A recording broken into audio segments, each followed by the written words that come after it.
Welcome.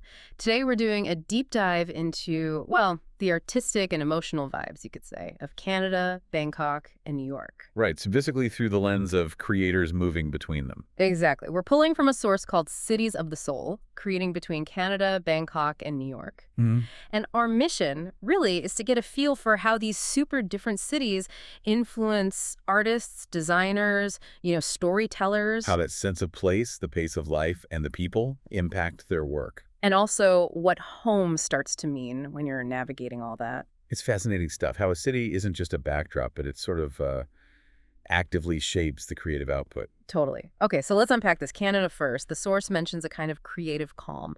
What are we thinking that means, artistically? Well, I think it suggests maybe a space for deeper focus.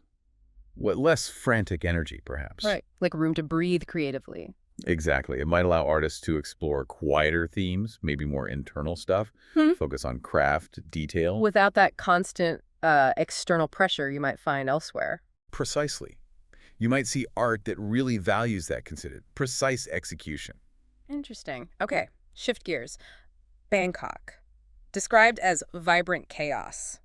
That sounds like the opposite. It really does. That chaos, though, it could be a huge catalyst, right? A jolt to the system. How so? Well, think about the sensory input.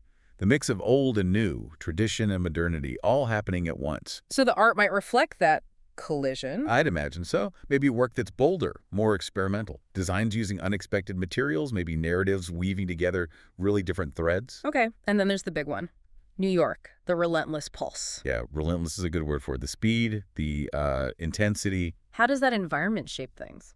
It probably forces a certain efficiency of focus. You have to make an impact quickly, maybe. And the themes? You might see more work grappling with ambition, survival, connection, or just the sheer pace of change in a city like that that demands you keep up. So you've got calm, chaos, and pulse.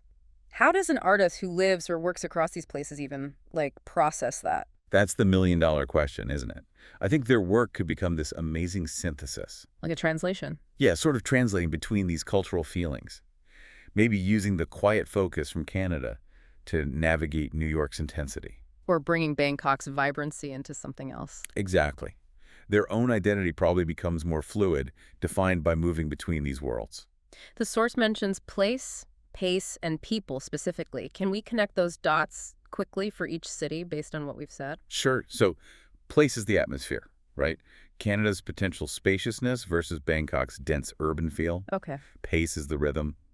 Canada's potential for slow exploration versus New York's demand for rapid response. Got it. And people? People bring the stories. Mm-hmm. Multicultural mix in New York, Bangkok's unique cultural blend, maybe Canada's different interactions. It all feeds the art. Right. Okay, last point then. Memory, movement, and home. How does moving between these affect an artist's idea of home? I suspect home becomes less about a single spot on a map. More abstract. Yeah, maybe a collection of feelings, memories, moments tied to these different places. Less fixed. So the art might explore that fluidity. Definitely.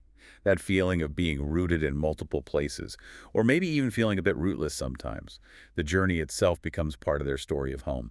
So wrapping up, we've seen these really distinct influences. Canada's calm, Bangkok's chaos, New York's pulse, each leaving a unique mark. It really makes you think, doesn't it? Even if you haven't lived across continents like that. Almost so. Well, just consider your own environment, the sounds outside your window, the pace of your own town or city, the people you bump into every day. How does all that subtly shape how you think? What ideas pop into your head and, your own sense of place in the world? It's always happening.